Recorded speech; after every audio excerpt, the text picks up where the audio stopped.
մեր հոգեկանն ու եսը ձևավորվում է մեր ծնողների հետ հաղորդակցման միջոցով։ Հետևաբար մեր կյանքի ընթացքում եւս մեծ դեր ու նշանակություն ունեն հարաբերությունները, հարաբերություն ինքս ինձ հետ, հարաբերություն մարդկանց հետ, հարաբերություն աշխարհի հետ։ Երբ որ դուք հաճախ հարցեր եք տալիս ChatGPT-ին կամ կարդում եք գրքեր կամ որոնման մեխանիզմներում փնտրում եք ինչ-որ հարցերի պատասխան կամ ինֆորմացիա, որ հոգեբանական ու հոգեկան խնդիրներ ու խանգարումները լուծեք, ինչ է տեղի ունենում։ Դուք գուցե ստանում եք ինչ-որ հարցերի պատասխան, գուցե ունենում եք ինչ-որ ինֆորմացիա, պատկերացում որևիցե խնդրի խանգարման, բարդության, դժվարության մասին, բայց հոգեթերապևտիկ պրոցեսը, բուժում ասածը, ազատագրում ասածը միայն տեղի է ունենում, երբ որ դու հայտնում ես հոգեթերապևտի կաբինետում, այսինքն երբ որ կա երկրորդ մեկը,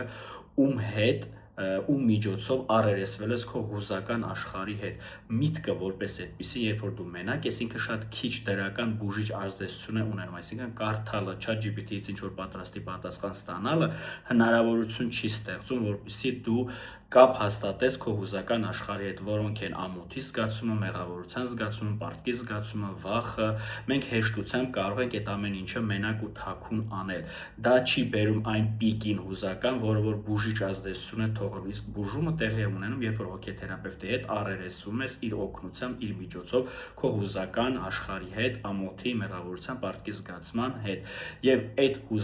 հույզերի հետ աշխատելը, արդեն երբ որ այդ ապրումները սկսում են, այդտեղ զուտ ինքը ոչ թե ինֆորմացիայի բնույթ է կրում, այլ ինքը հենց կոնտակտ ես հաստատում այն տրավմայի, այն բարդության, այն դժվարության հետ, որը որ քո ներսում է, եւ դա երկրորդ մարդու հետ հանդիպում ունենալու միջոցով է բուժիչ ազդեցություն թողնում։ Եվ մյուս կարևոր հանգամանքը, որ ուզում եմ նշել, հոգեթերապիան ինքը հենց հարաբերություն է։ Հոգեթերապևտիկ ծառայությունը ինքը հարաբերության տեսակ է, իսկ այստեղ եւ մեծ կարևոր բուժիչ ազդեցություն ունի հարաբերություն, ոչ թե միայն բուժում խոսքի միջոցով է թարգմանում հոգեթերապիան, այլ այստեղ ձևավորվում են հարաբերություն, որը որ առօրյայից շատ տարբերվում է, որտեղ որ հոգեթերապևտը ինչքան որ ներգրաված է, ներկա է, զինված է իր գիտելիքով, իր կյանքի փորձով, բայց միևնույն ժամանակ նա ինչ որ չափով անհասանելի է, նրա եսն ու անձը ինչ որ չափով անհասանելի են այցելուին։ Եվ հետևաբար այս իդեալականացված կերպարը, այս պրոյեկցիաները, այն մտքերը, որ դու ունես հոգեթերապևտի մասին, հաճախ իրենց պետք է բերել հենց հոգեթերապիա, որպեսզի բուժումը սկսվի։ Սա այն է, ինչը որ չի կարող լինել ChatGPT-ի հետ կամ ինչ որ գիրք կարդալուց, որովհետև դու այստեղ ChatGPT-ի հանդեպ չունես ապրումներ,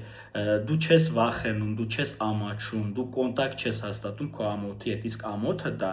սոցիալական հույզ է համարվում։ Չի լինում ամոթ, երբ որ դու մենակ ես, իսկ երբ որ հիմա կասես, չէ, մենակ ժամանակ ամոթ է լինում, դա լինում է այն դեպքում, երբ որ դու քո հոգու ներսում, քո անգիտակցական, քո մտքում ինչ որ մեկի հետ ես ամոթի հետ գործ ունենում, ինչ որ մեկը ներկա է քո ամոթալի երևույթին կամ քո ամոթի զգացողության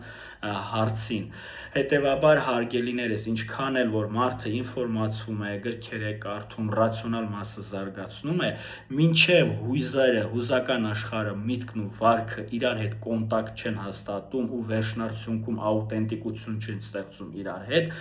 վերջնական բուժում ու լիարժեք անձի հետ կոնտակտ, անձի ամբողջական վիճակ չի ստացվում։ Հենց դա այն է, ինչը որ